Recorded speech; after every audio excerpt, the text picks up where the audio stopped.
Suite à la victoire du Rassemblement national aux européennes, le président Emmanuel Macron a décidé de dissoudre l'Assemblée nationale, ce qui a pour conséquence d'anticiper les élections législatives dont le premier tour a lieu aujourd'hui, dimanche 30 juin.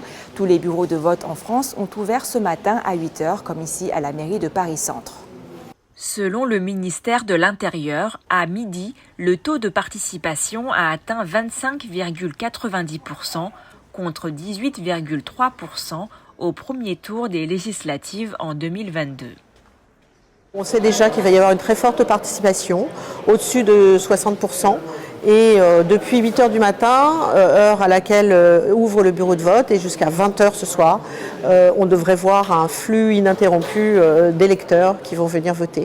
Selon un sondage Ipsos réalisé du 21 au 24 juin auprès de 11 820 électeurs, les candidats du Rassemblement national et leurs alliés renforcent leur place et obtiennent 36% des intentions de vote au premier tour des élections législatives.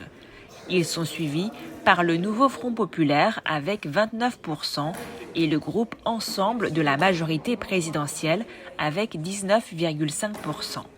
On sait bien qu'après les européennes, où le Rassemblement national a eu un score très élevé, on s'attend effectivement à ce que le Rassemblement national obtienne en France un résultat aussi très fort, au point de parler de majorité relative ou absolue. Mais ça, on ne le saura évidemment qu'après les 2 tours de l'élection, puisque c'est une élection avec 2 tours. Donc on vote aujourd'hui et dimanche prochain. Les premières estimations seront connues dès 20h ce soir, avant que les résultats définitifs ne soient dévoilés progressivement dans la soirée. Je sais qu'à Paris, on a tendance à être dans une sorte de micro-village, mais espérer que les concitoyens auront un sursaut avant d'aller voter aujourd'hui et voteront, quel que soit leur choix, mais pour des gens raisonnables et qui ne gouvernent pas sous l'hospice de la peur. Pour tout vous dire, je me suis décidé au dernier moment parce que j'ai hésité très très longuement entre chez moi et le bureau de vote. J'hésitais entre 3 votes en fait, pour être très clair, et j'ai même hésité à voter blanc aussi. Il n'était pas question que je ne vienne pas voter parce que je trouve que c'est une élection extrêmement importante, au fond quel que soit le résultat. Je trouve que c'est quelque chose de vraiment décisif. La campagne elle a été très rapide, donc ça a été difficile de tirer, je pense, son épingle du jeu pour les différents candidats. Il y a eu une sorte presque de statu quo en quelque sorte, et c'est ce qu'on voit, ça n'a pas vraiment évolué.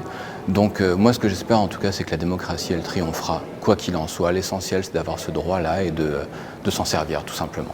Je suis ici pour donner ma voix à la gauche. C'est vrai que le gouvernement actuel m'a un petit peu déçue parce qu'il a reviré sur la droite ces dernières années, et notamment la loi sur l'immigration qui a été votée, qui ne m'a pas du tout plu, en plus d'autres choses. Mais si je suis là aujourd'hui, c'est pour exprimer ce mécontentement. J'ai pourtant voté Macron lors des présidentielles, mais c'est vrai que cette recherche vers le camp de la droite m'a déplu. Et je suis aussi ici parce que j'ai extrêmement peur, justement, que l'extrême droite passe au pouvoir. Je reste très positive à l'issue de ces élections. Je suis sûre que le peuple français va se mobiliser et choisir le bon camp. Dans le programme des différents candidats, moi ce que je regarde en priorité, c'est ce qui va concerner l'ensemble des Français en priorité, pas forcément mon intérêt personnel. Et donc en l'occurrence, ce qu'on ressent chez les Français, c'est que ce qui peut poser problème, ou là où il y a la plus grande marge d'amélioration, c'est sur le pouvoir d'achat et également sur la sécurité. Reportage par Mandarin TV.